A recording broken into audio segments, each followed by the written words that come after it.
1 milliliter of water equals 1 gram. So since we're using 100 milliliters of water, it's 100 grams. The specific heat of liquid water is 4.18 joules per gram degrees Celsius.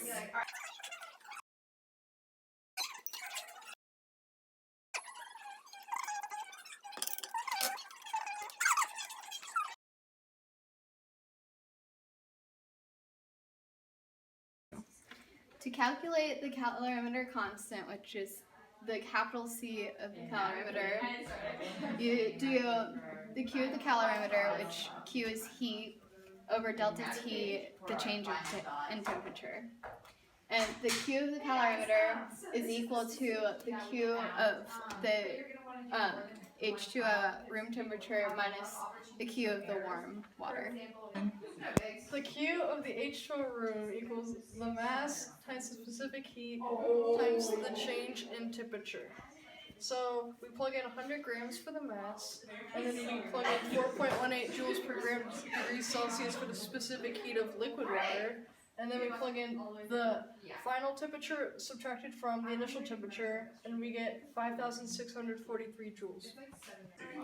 To find the heat of warm water, we use the same equation as we did for the room temperature water, and we plugged in the mass, the specific heat of water, the final temperature minus the initial temperature, and got negative 5,099.6 joules to represent the release of heat.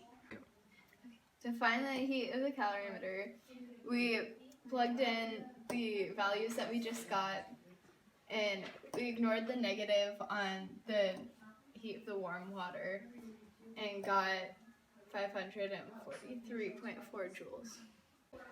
To find the calorimeter constant, we plugged in the Q of the calorimeter that we just found, and then we took the delta T, which is the final temperature, subtracted from the initial temperature of the H2O room temp, because the room temperature water was in the calorimeter when we measured the temperature, and we get 40.25 joules per degree C.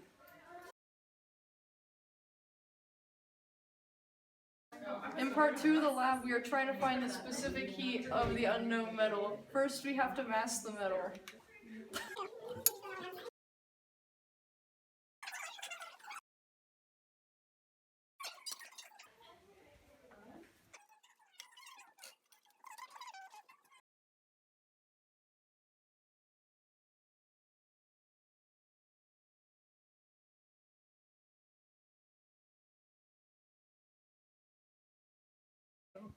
To find the heat of the water, we use MC delta T.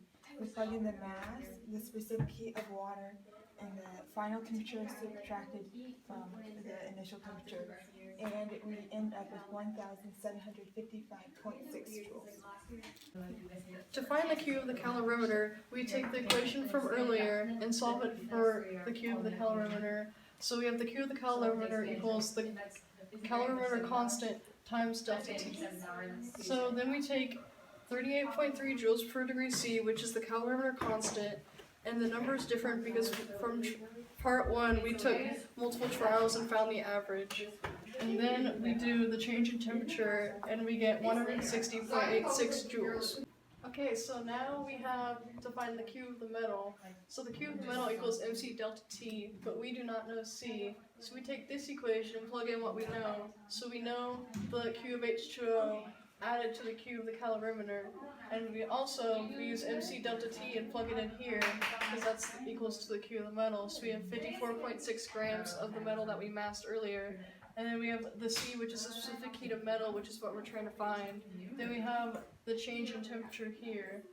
And so we have a negative here to balance out the negatives, because a negative in heat chemistry represents the release of heat in an object. And then we get here, after distributing the negative and subtracting and multiplying, we get here, and then when you divide this by this number, you get 0.53 joules per grams degree C.